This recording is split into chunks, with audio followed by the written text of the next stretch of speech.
नमस्कार प्यारे बच्चों, आज की हिंदी कक्षा में हम आगे के पाठ को ले रहे हैं। कल मैंने आप लोगों को करवाया था तुलसीदास जी द्वारा रचित पाठ आपका 8 है, जिसमें लक्ष्मण मूर्छा राम का विलाप और पहला इससे पहला था जो कि हमने किया था कवितावली, उत्तरकांड से लिया हुआ कवितावली। आज हम करने जा रहे हैं इसका दूसरा पार्ट, लक्ष्मण मूर्छा और राम का विलाप। ये जो पाठ है बच्चों, दोहा छंद में लिखा गया है।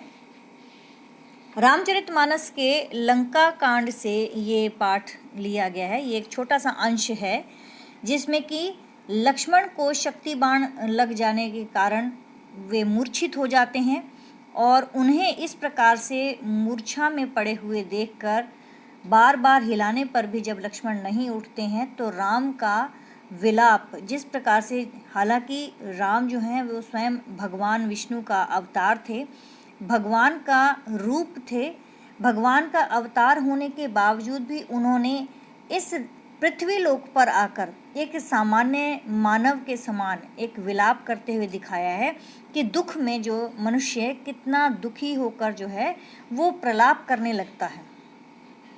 उनका विलाप धीरे धीरे प्रलाप में बदल जाता है, यानी बिलक बिलक कर रोते हैं। प्रलाप का अर्थ होता है बिलक बिलक कर रोना, और जिसमें लक्ष्मण के प्रति राम के अंतर मन में जो छिपा हुआ प्रेम है वो सहसा बाहर निकल कर आता है। और इसमें जो है भगवान यानी ईश्वर राम का जो है पूरी तरह से मानवीकरण किया गया है। और उनके इस पाठ को पढ़कर जो है सचमुच में ऐसा लगता है कि जैसे वे भगवान ना होकर एक साधारण मनुष्य हैं, और साधारण मनुष्य की जो अनुभूति होती है, जो उसे एहसास होता है अपने किसी प्रिय के खो जाने का, वैसे ही भगवान राम को यहाँ पर करुणा करते हुए एक मार्मिक जो है चित्रण किया गया है, उन्हें विलाप करते हुए दिखाया गया है। तो इस पाठ के अंदर जब लक्ष्मण को मेघनाथ के द्वारा शक्ति बाण लगता है तो उसमें किस प्रकार से उनको जो कहा जाता है कि रातों रात सुषेण नाम के वैद्य को उठाकर जब हनुमान लेकर आते हैं और लाकर जो है उनके सामने खड़ा कर देते हैं और उनसे पूछते हैं कि आप इनका तुरंत इलाज कीजिए और हमें बताइए कि ये कैसे ठीक हो सकते हैं, लक्ष्मण कैसे ठीक हो सकते हैं। तो सुषेण वैद्य के बताए जाने के अनुसार जो है हनुमान जी वो क्या करते हैं, संजीवनी बूटी लेने के लिए चल पड़ते हैं। और जिस स्थान से वो गुजरते हैं वहीं रास्ते में जब वो संजीवनी बूटी लेकर, क्योंकि संजीवनी बूटी की पहचान उनको नहीं हो पाती है, तो संजीवनी बूटी लेकर जब वो वापस आ रहे होते हैं तो रास्ते में एक कुटिया में भरत जो हैं वो रह रहे हैं, क्योंकि उन्हें लगता है कि भी जब मेरे भैया राम जंगलों में मारे मारे फिर रहे हैं, वो भी वन के कंद मूल फल खाकर अपना जो है निर्वाह कर रहे हैं, वैसे ही मैं भी अपने बड़े भाई के स्थान पर उस गद्दी पर न बैठकर मैं वनों में जंगलों में कुटिया में ही रहूँगा। तो जैसे ही वो देखते हैं कि एक अजीब सी चीज़ बड़ा सा पहाड़ उठाए हुए लेकर जा रही है, तो उन्हें हनुमान के विषय में पता नहीं होता, तो हनुमान के ऊपर जो है वो तीर छोड़ते हैं।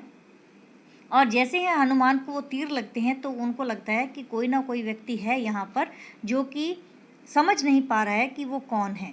तो हनुमान जो है पहाड़ समेत नीचे उतर कर आते हैं और वो भरत से मिलते हैं। भरत उनसे कहते हैं कि तुम कौन हो। तब हनुमान बताते हैं कि इस प्रकार से मैं श्री राम का भक्त हूँ, और उनके जो भ्राता हैं छोटे भाई लक्ष्मण, वो मेघनाथ के बाण से मूर्छित होकर जो हैं गिर पड़े हैं, और उनकी मूर्छा टूटने का केवल और केवल एक ही उपाय है, ये संजीवनी बूटी जो कि मैं यहाँ से लिए जा रहा हूँ। तो उनके नाम सुनकर भरत जो है राम और लक्ष्मण का नाम सुनकर और लक्ष्मण की इस प्रकार की दशा सुनकर बहुत ही भयभीत हो जाते हैं, बहुत ही करुणा से वो भी रोने लगते हैं। और फिर वो हनुमान से कहते हैं कि तुम जो है तुरंत यहाँ से जाओ और जाकर जो है मेरे भाई लक्ष्मण को बचाकर लेकर आओ। अब यहाँ पर हनुमान जो हैं वो जा रहे हैं, और इस बीच में क्या दिखाया गया, ये दोहा छंद में लिखी गई है जो कविता है। तो मैं आपको एक एक शब्द का जो है एक मीनिंग बता रही हूँ, वो आप अपने जो ध्यान से सुनिएगा। तव प्रताप उर राखी प्रभु जेहू नाथ तुरंत।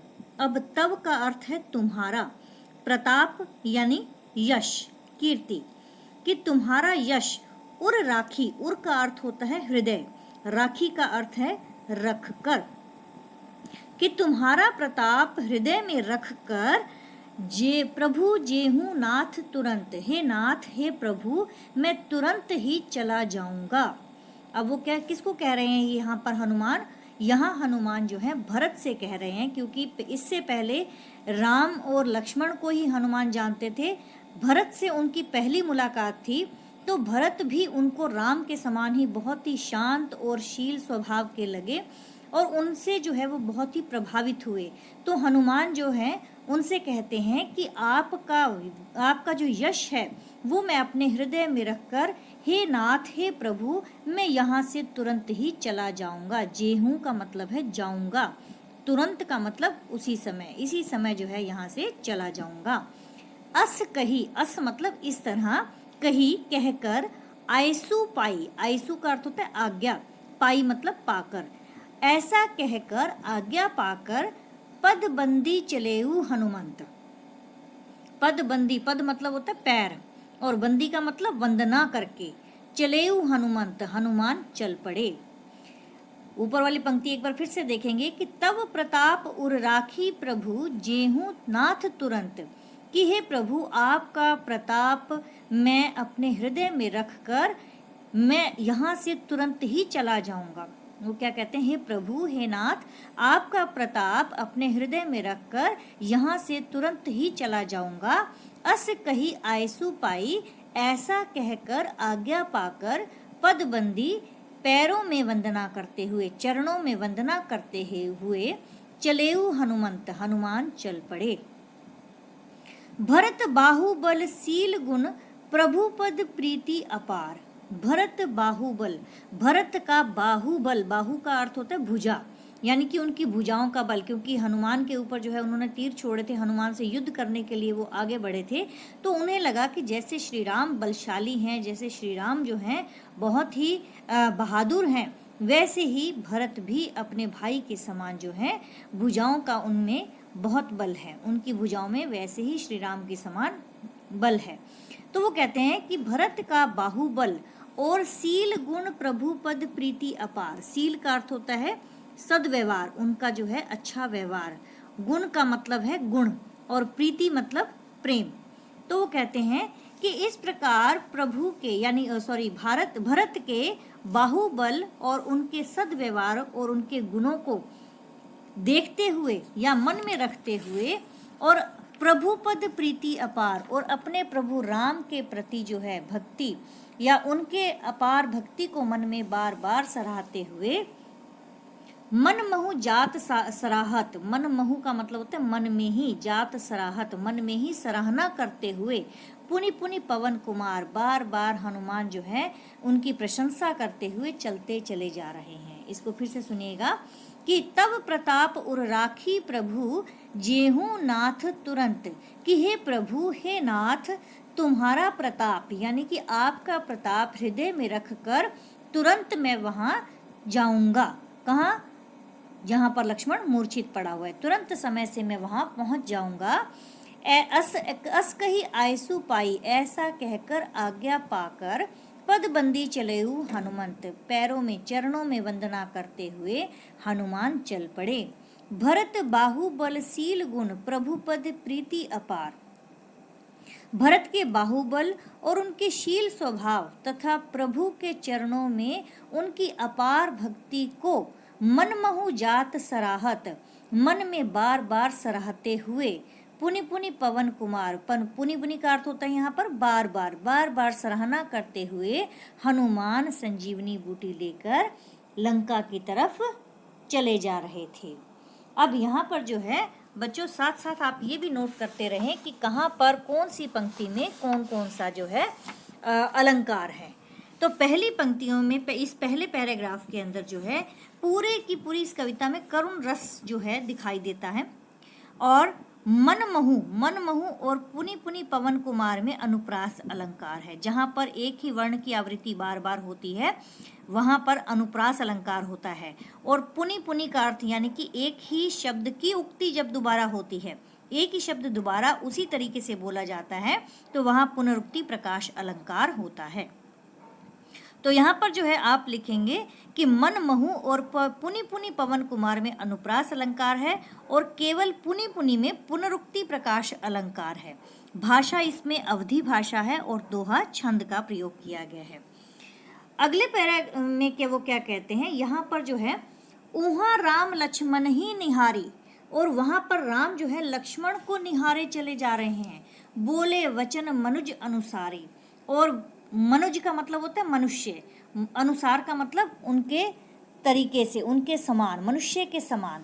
कहते कि उधर जो है लक्ष्मण को निहारते हुए प्रभु श्री राम जो हैं एक सामान्य मनुष्य के समान क्या कर रहे हैं, वचन बोल रहे हैं। क्या कह रहे हैं, उनको विलाप करते हुए कह रहे हैं कि अर्ध राति गई कपि नहीं आयो। कि अर्ध का मतलब होता है आधी, राति मतलब रात, गई मतलब चली गई है, कि आधी रात बीत गई है कपि नहीं आयो। कपि का अर्थ होता है बंदर, यहाँ पर बंदर जो है हनुमान के लिए लगाया गया है।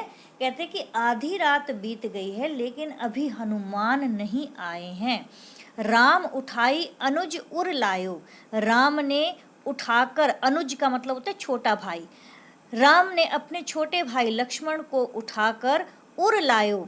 उर लायो का मतलब क्या होता है, हृदय से लगाया, क्योंकि लक्ष्मण जो है वो क्या है, मूर्छित पड़े हुए हैं, और मूर्छित पड़े हुए देखकर अपने भाई को इस प्रकार से देखकर वो विलाप करते हुए कह रहे हैं कि आधी रात बीत गई है अभी तक हनुमान नहीं आए।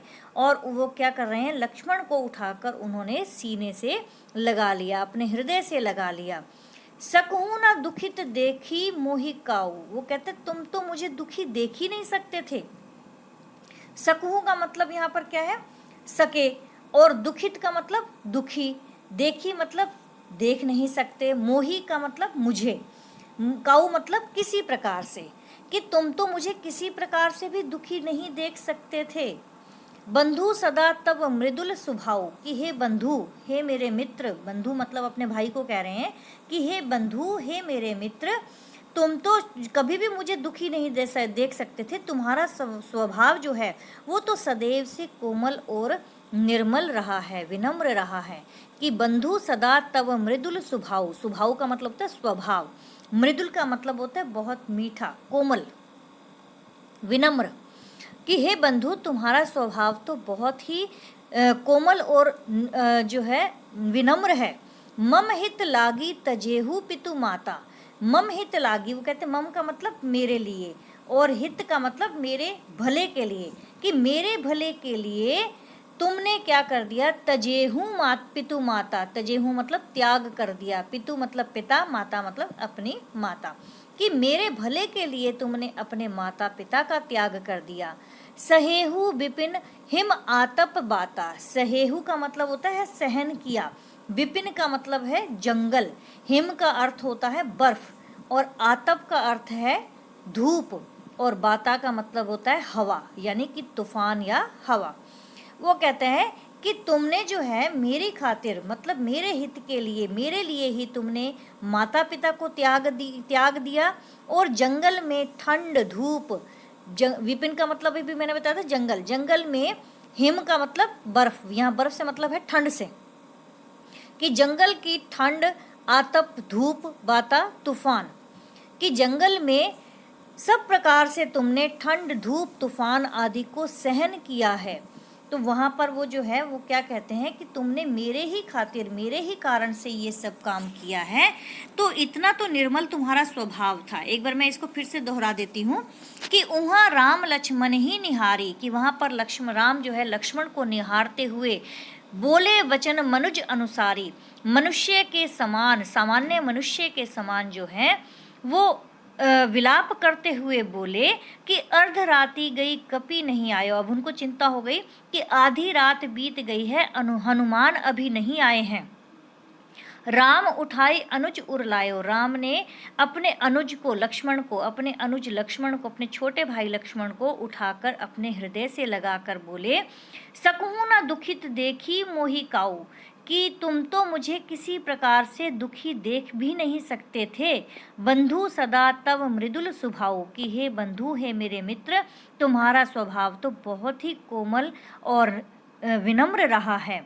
मम हित लागी तजेहूँ पितु माता, मेरे ही लिए जो है तुमने अपने माता पिता का त्याग कर दिया। सहेहु विपिन हिम आतप बाता, और जंगल में मेरे साथ रहकर यहाँ पर तुमने ठंड, धूप और तूफान आदि को सहा है। अगली पंक्तियों में वो क्या कहते हैं,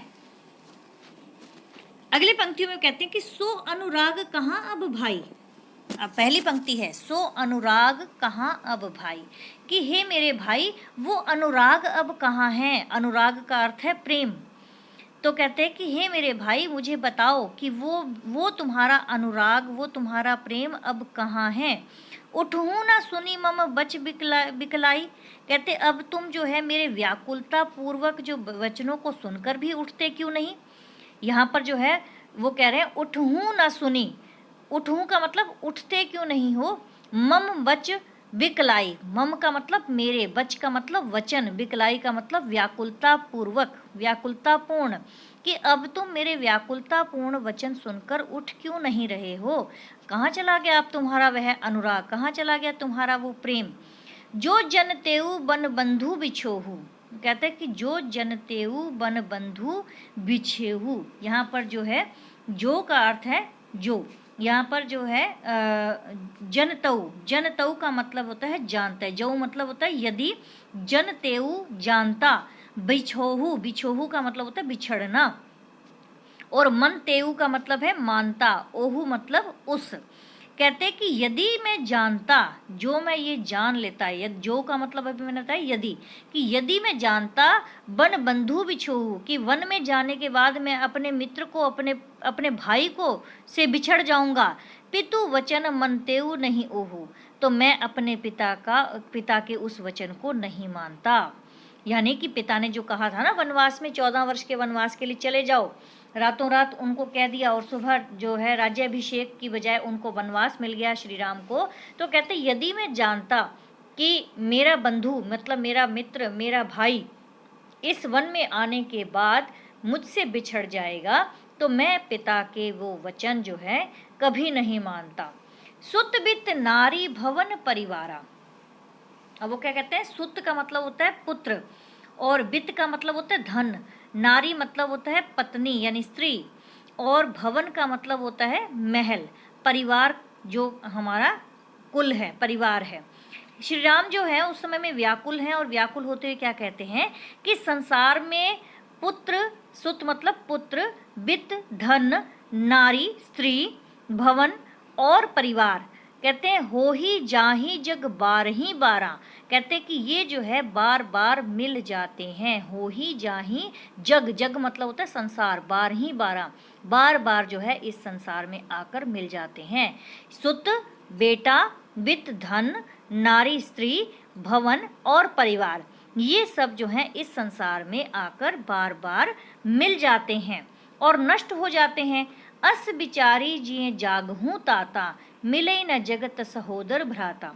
अस बिचारी, अब वो कहते हैं अस मतलब ऐसा, बिचारी का मतलब विचार करते हुए, सोचकर, ऐसा सोचकर जो है जिए जागहूँ ताता, जिए का मतलब होता है मन में, ताता मतलब भाई के लिए, यहाँ पर भाई को संबोधित करते हुए तात कहते हैं भाई को, तो भाई को संबोधित करते हुए कहते हैं कि किंतु संसार के अंदर जो सगा भाई है वो दोबारा नहीं मिलता। अब अस बिचारी जिए जागहूँ ताता, ऐसा विचार कर मन में वो अपने भाई से को संबोधित करते हुए क्या कहते हैं, मिलई न जगत सहोदर भ्राता, कि इस संसार में आकर अपना भ्राता, सहोदर का मतलब होता है एक ही माँ की कोख से जन्मे हुए भाई, भ्राता मतलब भाई, कहते हैं लेकिन इस संसार में आकर जो है सगा भाई दोबारा नहीं मिलता। यह विचार करके हे तात तुम जाग जाओ, कहता है अस विचारी जिए जागहूँ ताता, हे मेरे तात, हे मेरे भ्राता, ऐसा विचार करके तुम जाग जाओ कि संसार में आने के बाद जो है सगा भाई दोबारा नहीं मिलता। जथा पंख बिनु खग अति दीना, जथा का अर्थ होता है जैसे, पंख बिनु, पंख बिनु का मतलब पंख के बिना, खग अति दीना, खग का मतलब होता है पक्षी, और बिनु का मतलब बिना, के बिना, और दीनु का मतलब यहाँ पर क्या, दीना का अर्थ यहाँ पर क्या है, दीनहीन। कहते हैं कि जैसे जिस प्रकार से पंख के बिना पक्षी दीनहीन होता है, मणि बिनु फनी करीबर कर हीना। मणि बिनु का मतलब, मणि का मतलब होता है जो सांप के माथे पे मणि रहती है, तो कहते हैं मणि के बिना सांप, मणि बिनु फनी, फनी मतलब होता है सांप, कि मणि के बिना सांप, और करीबर कर हीना, और सूंड के बिना। यहाँ पर जो है करीबर का अर्थ क्या है, करीबर कहते हैं हाथी को, और यहाँ कर का अर्थ है सूंड। कहते हैं और जो हाथी है, सूंड के बिना हाथी अत्यंत दीनहीन हो जाते हैं। यानी जिस प्रकार से पंख के बिना पक्षी दीनहीन हो जाते हैं, मणि के बिना सांप और सूंड के बिना हाथी दीनहीन हो जाते हैं, असमम जीवन बंधु बिन तोहु, उसी प्रकार से मेरा ये जीवन जो है हे बंधु तुम्हारे बिना दीनहीन हो गया है। जो जड़ देव जियावे माही, जो का मतलब यदि, यदि जो है जड़ यानी कि कठोर, देव, देव का मतलब भाग्य, जियावे मोही, जियावे का मतलब जीवित रखे, मोही मतलब मुझे। तो वो क्या कहते हैं कि हे भाई यदि मेरे भाग्य ने मुझे, मेरा भाग्य जो है मुझे जीवित रखेगा तो मेरा जीवन भी कैसा हो जाएगा, पंख के बिना जो पक्षी का होता है जीवन वैसे, मणि के बिना जैसे सांप का होता है, और सूंड के बिना जैसे हाथी का जीवन व्यर्थ होता है, मेरा जीवन भी ऐसे ही व्यर्थ जाएगा। तो उसके बाद वो कहते हैं कि जेहू अवध कवन मुँह लाई, मुँह लाई, यहाँ पर कहते हैं जेहू अवध कवन मुँह लाई। अब कहते हैं राम को चिंता हो रही है, कहते वे कौन सा मुंह लेकर अयोध्या जाएंगे। जेहू अवध, अवध का मतलब है अयोध्या, जेहू मतलब जाऊंगा, कवन मतलब किस प्रकार से, और मुँह का मतलब मुँह, लाई मतलब लेकर। कहते हैं कि अब क्या मुंह लेकर अयोध्या जाऊंगा, वो चिंतित हैं। नारी हानि विशेष क्षति, नारी हेतु प्रिय भाई गवाई। अब लोग क्या कहेंगे कि नारी के लिए यानी अपनी पत्नी के लिए प्रिय भाई गवाई, अपने प्रिय भाई को गवाया, कि लोगों का तो मुंह बंद नहीं हो सकता, लोग कहेंगे कि पत्नी के लिए जो है अपने प्रिय भाई को खो दिया। अब बरु अपजस सहेतु जग माही, बरु का मतलब बहुत ज़्यादा, यहाँ पर जो है वो क्या कहते हैं, बरु का मतलब चाहे, अपजस का मतलब है अपयश, सहतेऊ सहन करता, माही मतलब में, तो वो कहता है कि मैं पत्नी के खोने का अपयश सहन कर लेता।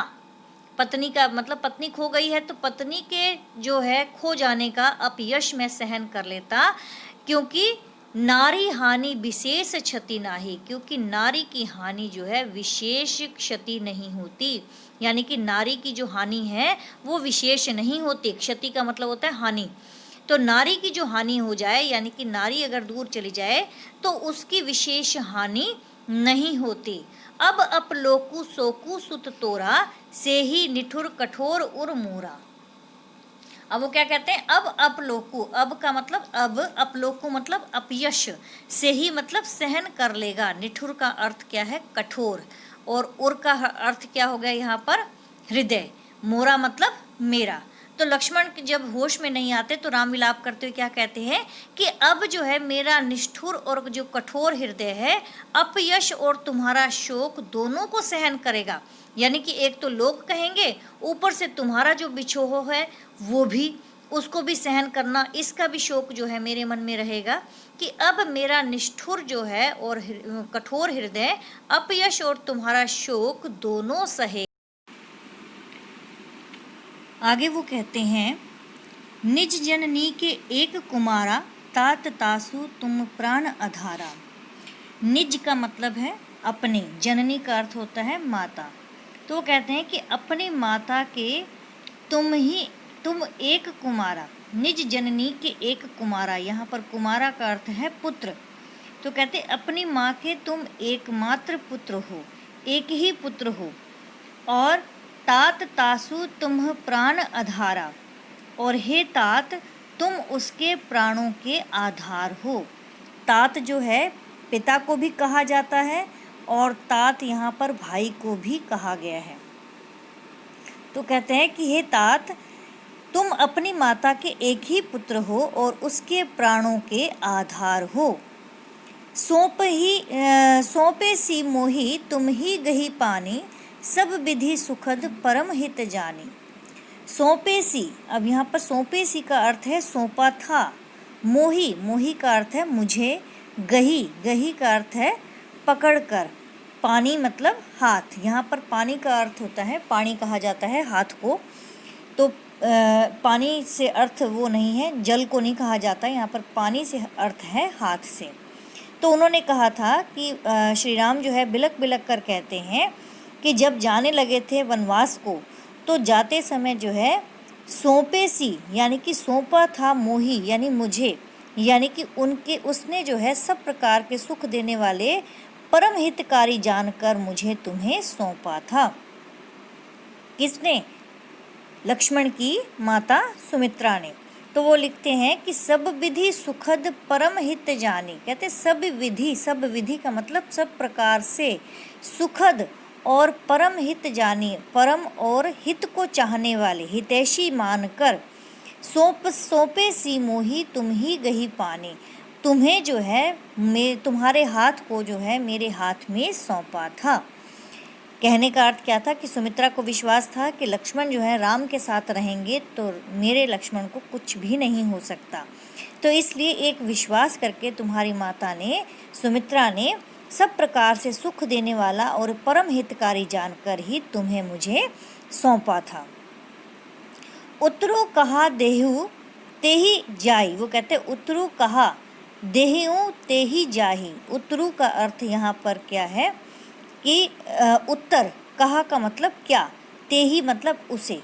अब वो कहता है कि उत्तर काहे देहूँ तेही जाई। जाई का अर्थ क्या होता है? माता। यहाँ पर भी कहते कि अब तुम्हारी माता को मैं क्या उत्तर दूंगा। तेही जाई, तुम्हारी जाई को, यानी कि तुम्हारी माता को उतरू कहा देहू, क्या उत्तर दूंगा। उठी किन मोही सिखावहू भाई, कि हे भाई उठो और मुझे तुम क्यों नहीं सिखाते हो।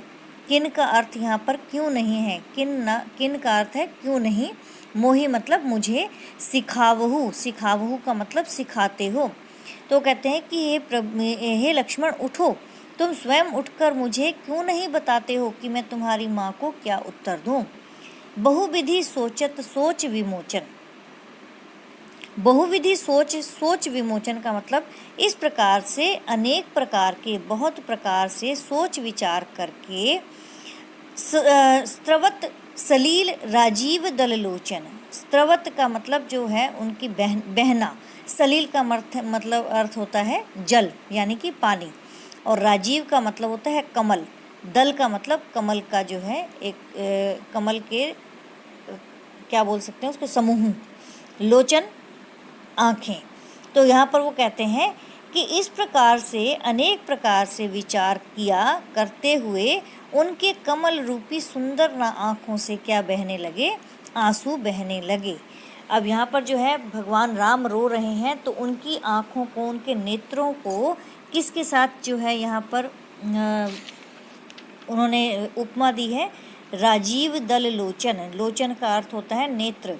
नेत्रों को कमल के समान बताया है, यानी कमल रूपी नेत्र बताए हैं उनके, तो नेत्रों को उनके कमल के समान बताया है। तो यहाँ पर वो राजीव दल लोचन का अर्थ यहाँ पर रूपक अलंकार होगा बच्चों। जब आप कभी किसी को मतलब उसके समान, उसके रूप के जैसे बता देते हो, तो उसको वहाँ पर क्या होगा, रूपक अलंकार होगा। तो वो कहते हैं कि इस प्रकार से अनेक प्रकार से सोचते हुए, विचार करते हुए उनके कमल रूपी सुंदर नेत्रों से आंसू बहने लगे। उमा एक अखंड रघुराई। अब यहाँ पर ये बात जो है शिवजी कह रहे हैं। ये शिवजी, भगवान शिव जो है अपनी उमा कहा जाता है पार्वती को, तो शिवजी कहते हैं पार्वती से कि हे उमा, अखंड रघुराई नरगति भगत कृपालु दिखाई, कि श्री राम जी जो है ना, देखो श्री राम जी जो हैं किस प्रकार से जो है व्याकुल हो गए हैं। अब व्याकुल होते हैं, उन्होंने क्या किया, श्री राम जी जो हैं कितने अद्वितीय है और अखंड हैं। उमा एक अखंड रघुराई, कि हे उमा देखो श्री राम जी जो हैं कितने अद्वितीय और अखंड हैं। नरगति भगत कृपालु दिखाई, कि भक्तों पर कृपा करने वाले भगवान ने जो है मनुष्यों की दशा दिखाई है।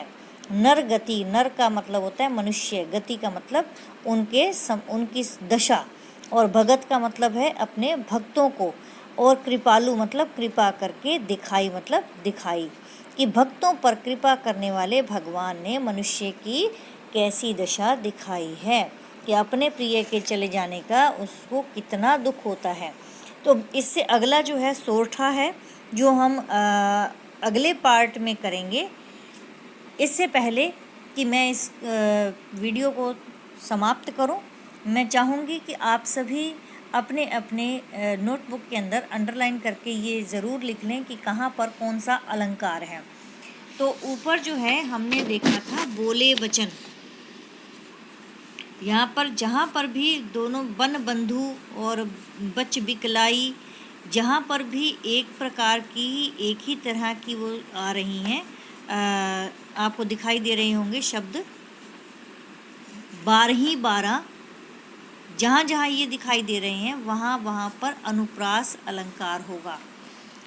बोले बचन दुखी देखी, अब यहाँ पर जो है ऊपर वाले में है ये उहाँ राम लक्ष्मण, यहाँ मैंने आपको शायद बता ही दिया है। उआ राम लक्ष्मण निहारी बोले बचन, बोले बचन, यहाँ पर बोले बचन में क्या हो जाएगा, अनुप्रास अलंकार। और दुखित तीसरी पंक्ति में तीसरा शब्द है देखित दुखी, दुखित देखी, दुखित देखी में भी जो है अनुप्रास अलंकार है। और इसके पश्चात जो अगला है सो अनुराग कहाँ भाई, यहाँ पर बच बिकलाई, पहली पंक्ति में बच बिकलाई, दूसरी पंक्ति में बन बंधु बिछोहू, इसमें भी अनुप्रास अलंकार है। फिर उसके बाद आता है 12 12, तीसरी पंक्ति में 12 12, इसमें भी अनुप्रास अलंकार है। और इसके पश्चात जो जड़ देव जियावे, इसमें भी अनुप्रास अलंकार है, जो जड़ देव जियावे। और जिए जागहूँ, इसमें भी अनुप्रास अलंकार दिखाई देता है। जो जनतेऊ, यहाँ भी अनुप्रास अलंकार है। और इसमें छंद जो है चौपाई छंद है, अवधी भाषा का प्रयोग किया गया है। और रस इसमें जो है वो है करुण रस।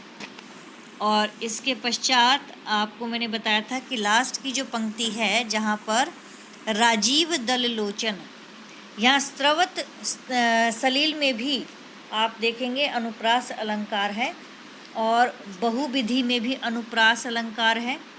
उसके पश्चात राजीव दल लोचन में रूपक अलंकार है, इसको आप कर लीजिए, इसमें रूपक अलंकार है। और उसके पश्चात जहाँ जहाँ पर भी ये पूरे में जो है छंद कौन सा चल रहा है, चौपाई छंद है। तो शोक सुत तात तासु बहुविधि सोचत सोच स्त्रवत सलील, इन सब में अनुप्रास अलंकार है। ये आप मान के चलिए कि जहाँ पर भी दो पहले दूसरे तीसरे चौथे में कहीं पर भी जो है एक ही वर्ण की आवृत्ति बार बार होती है, वहाँ अनुप्रास अलंकार होता है। और जहाँ पर उपमा और उपमान में कोई भेद नहीं रह जाता, वहाँ रूपक अलंकार होता है। तो यहाँ पर राजीव दल लोचन, इसमें रूपक अलंकार है। इसके पश्चात जो है अगला हमारा सोरठा आएगा, जो कि मैं अगली वीडियो में करवाऊंगी। तब तक के लिए आप इस कविता को पढ़ लें और इसको पढ़ने के बाद इसको समझने का प्रयास करेंगे। और अगर किसी प्रकार की कोई परेशानी हो या कुछ समझ में ना आए तो आप कमेंट बॉक्स में लिखकर मुझसे पूछ सकते हैं। मिलते हैं हम अगली वीडियो में इसके अगले छोटे से अंश के साथ, जिसे सोरठा कहा गया है। तो मिलेंगे हम अगली वीडियो में। धन्यवाद।